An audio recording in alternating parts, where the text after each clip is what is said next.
जी चले गए, कौरवों का विनाश हुआ। पर विदुर जी को कई वर्ष बाद उद्धव जी मिले। उद्धव जी महाराज विदुर जी को मिले, प्रणाम किया विदुर जी ने। अरे महाराज आपकी जय हो। भैया भैया भैया आओ गले लगो, गले लगा। उद्धव से पूछा विदुर जी ने, क्या हुआ? महाभारत हो गई, युद्ध हो गया, कौन जीता? मैं तो रात ही रात भाग के आ गया था, तीर्थों में गया था घूमने, मुझे पता ही नहीं महाभारत का क्या हुआ। उद्धव जी जरा तुम बताओ तो महाभारत का क्या हुआ। और तुम्हारे कन्हैया कैसे हैं, वो श्याम सुंदर कैसे हैं, वो मोहन कैसे हैं? उद्धव जी की आंखों में आंसू आ गए। अरे आप रो क्यों रहे? विदुर जी आपको पता नहीं कब का महाभारत हो गया? पांडव जीत गए, कौरव हार गए। विदुर जी बोले वो तो हमें पहले ही पता था, जिस पक्ष में कन्हैया खड़ा हो वो कोई हार सकता है? जहां स्वयं भगवान खड़े हो वो कोई हार सकता है? भला हुआ भला हुआ भला हुआ। कन्हैया कैसे हैं? उद्धव जी फूट फूट कर रोने लगे। क्यों रो रहे हो? भैया वो तो कब के चले गए, लीला पूरी करके अपने धाम को चले गए। क्या ठाकुर जी चले गए? हाँ। उद्धव वैसे पूछना तो नहीं चाहिए, पर हम एक बात पूछ रहे हैं। हाँ पूछो। भैया ठाकुर जी चले तो गए, पर क्या कभी ठाकुर जी को हमारी याद आई? कभी ठाकुर जी ने हमारी बात की?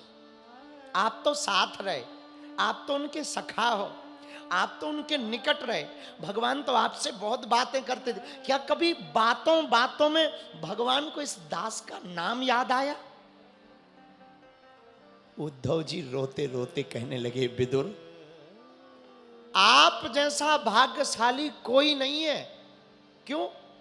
अरे भैया भगवान जब लीला पूरी करने जा रहे थे तब आपको ही याद कर रहे थे। क्या हमको याद? हाँ भैया हमें क्यों याद कर रहे थे? भला हमने क्या किया? उद्धव जी बोले, भैया कन्हैया कह रहे थे कि हमने सबका कर्जा चुकाया, पर एक भक्त का हमारे ऊपर कर्जा है, उसका हम चुका नहीं पाए, अब वो कहीं घूमने चला गया। विदुर जी बोले, कौन सा कर्जा? भगवान ने बताया क्या? हाँ बताया। क्या? उद्धव जी बोले, विदुर भगवान कह रहे थे हमने विदुर के घर पर विदुरानी के हाथ से साग खाई, हमने सबका कर्जा चुकाया, बस उस साग का कर्जा नहीं चुका पाए। इतना सुनते ही विदुर जी की आंखों में आंसू आ गए, रोने लगे विदुर जी।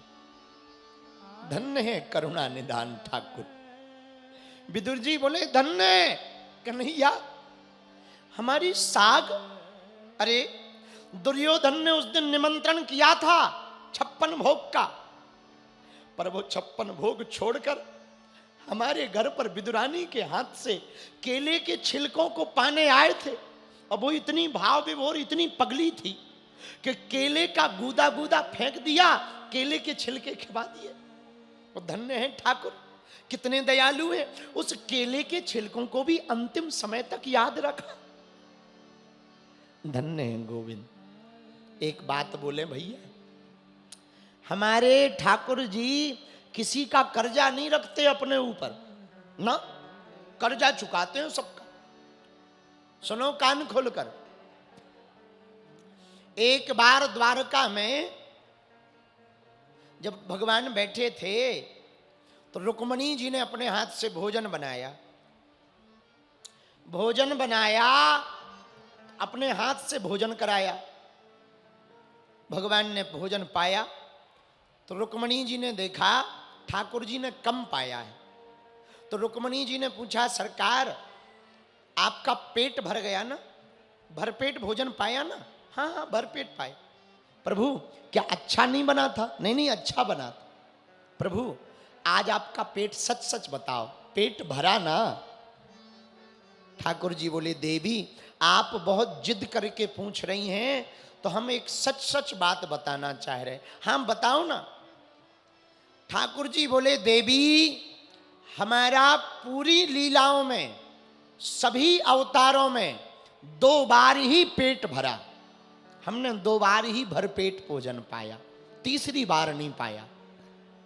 रुक्मणी जी को लगा एक बार यशोदा मैया का कहेंगे या कौशल्या का, एक बार आज हमारा। प्रभु कब कब और किसके हाथ से आपका पेट भरा? भगवान बोले, देवी जब राम अवतार लिया था तो सब्जी के बेर खाकर पेट भरा था, और जब कृष्ण अवतार लिया था तो बिदरानी की साग खाकर पेट भरा।